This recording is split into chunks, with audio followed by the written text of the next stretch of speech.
Our prayers have finally been answered. But first, 1,000-degree knife versus my veins. Bet you guys would want to see that one.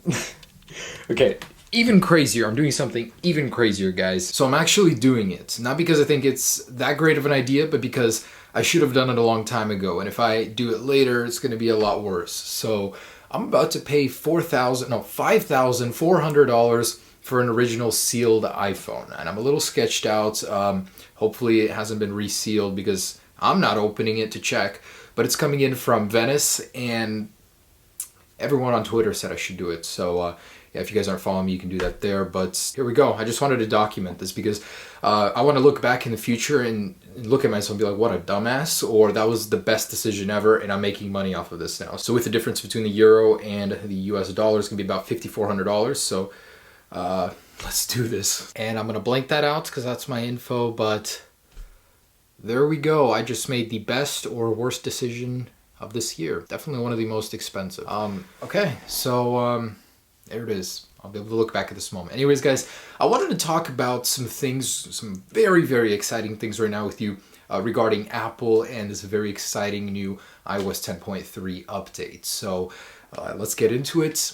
Guys, I just wanted to say it's the end of the year. Very excited for 2017 and hope you guys are as well. I just wanted to wish you all a happy New Year's. Make the best of tonight. But yeah, okay. So beginning with a iOS 10.3 update. So Sonny Dixon is this guy. He's been leaking stuff related to Apple and tech in general for a while on Twitter. So I do trust him. There's been some reliable stuff from him in the past. So he did leak a couple things this week. Now, one of those things that he did leak was iOS 10.3 Beta 1. Normally, I wouldn't be excited about something like this.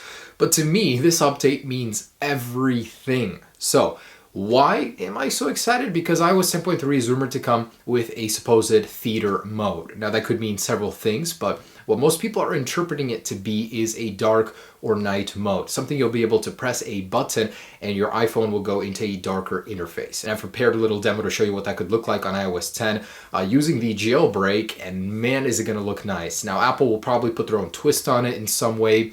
It'll probably be an on and off mode. You're not really going to be able to select what application you want it in, but to have it in as many applications as you want selected with this jailbreak tweak is very, very nice to do that. So I gotta say, I just don't know what hit Apple in the head. Why would they finally release this after 10 years of iOS? It's just, I'm glad it's here. I'm glad, and I hope it's coming. And I'm a little doubtful here because theater mode could mean a couple things. One, Apple's trying to sell you overpriced popcorn and candies, but no, for real, theater mode could mean several things. Like it'll silence your phone, make it kind of usable. Maybe it'll dim the screen more than usual iOS allows. I don't know. It could mean several things, but this theater mode is, in everyone's eyes, going to be a dark mode, including mine. I'm hoping so bad that it will be, but how nice would this be?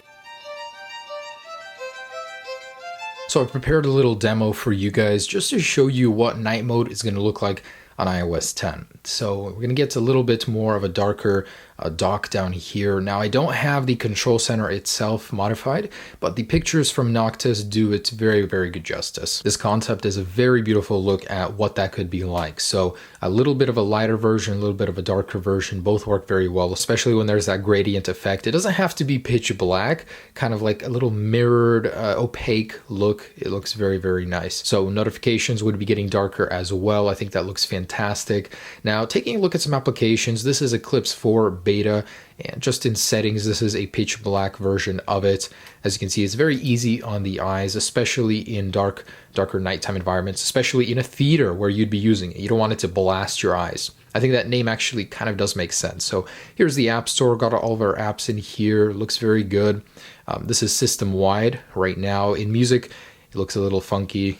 It's not very well optimized. This is a beta again, but for the most part, you can see how it would work. It would work quite well, and I do like the look. So there is a little bit of a dark mode. Even the news app is completely dark now, which is very interesting. For me, most of the changes, the important ones, are in messages, where I'll be able to text from in here without blinding my eyes. And this is the blurred tweak for a darker keyboard. As you can see, it looks fantastic. So in iOS 10.3 night mode, oh my goodness, that is all I ask for. And this is a fantastic way to end the year for me, anticipating something like this. That is just amazing. And an interesting note is that he claims that there will be a popcorn kernel shaped button very similar to this actual preview. This is from Noctis, an upcoming jailbreak tweak that enables a night mode. And look at this clean interface. It's just going to be a button right next to the night shift button. So I think that would be a very nice solution for it. Plus, it would remove that huge-ass night shift button and make it a little bit smaller.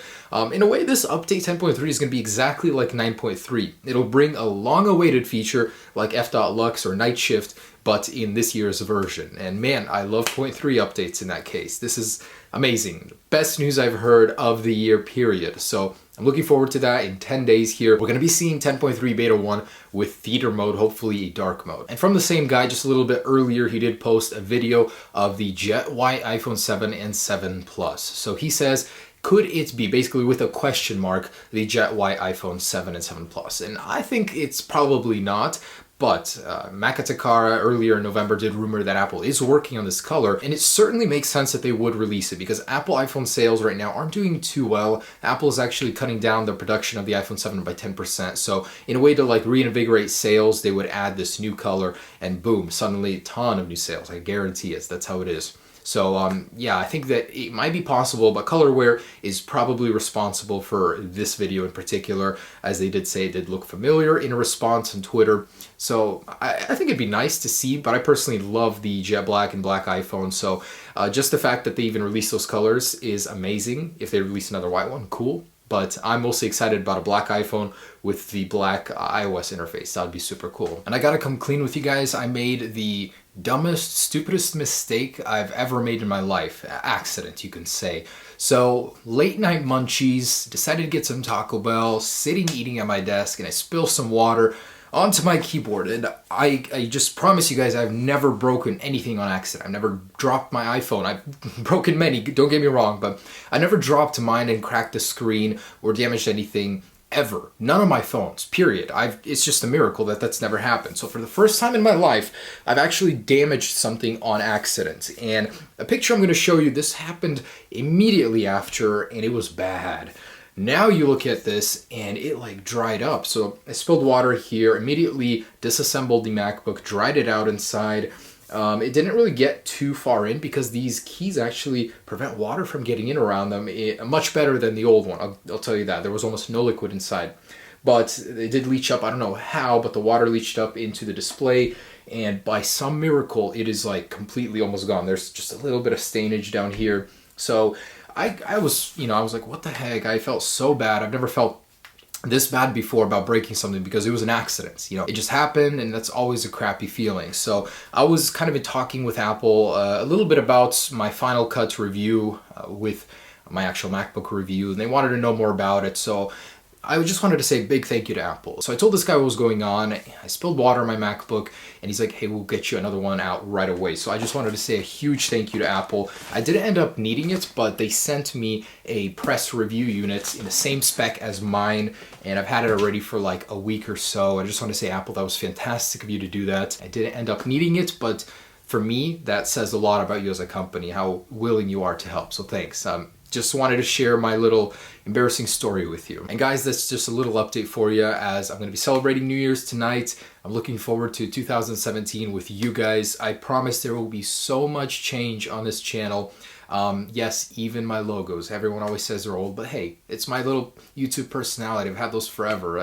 I don't really care about those, but I'll update them just because everybody's telling me to on my channel. I'm going to be getting new camera gear, a new office. It's going to be like 2.5 times bigger than this one. A lot of new filming space. Guys, I'm so excited to share everything Apple tech related going into 2017. And the number one thing I'm excited going to 2017 about is the Panasonic GH5. So I'm shooting on the GH4 right now. This was a camera that kind of shocked me with how good it was. I went from a Canon 5D Mark III to a mirrorless camera that was actually more focused on video, and I've been recording in 4K ever since. And I really do miss 1080p, 60 frames per second, just how fluid it is. So I will be going back to that next year once I do have that camera, probably around March. So that's what I'm most excited about. And as I'm approaching 8 years on YouTube, on January 27th. I just want to say it's been a good run, and I hope to have 8 more. And I'm going to be expanding a little bit. You guys will notice that, but the core concept will remain Apple. Apple, of course, will be 100% of my focus, and I will be going off into some other tech, but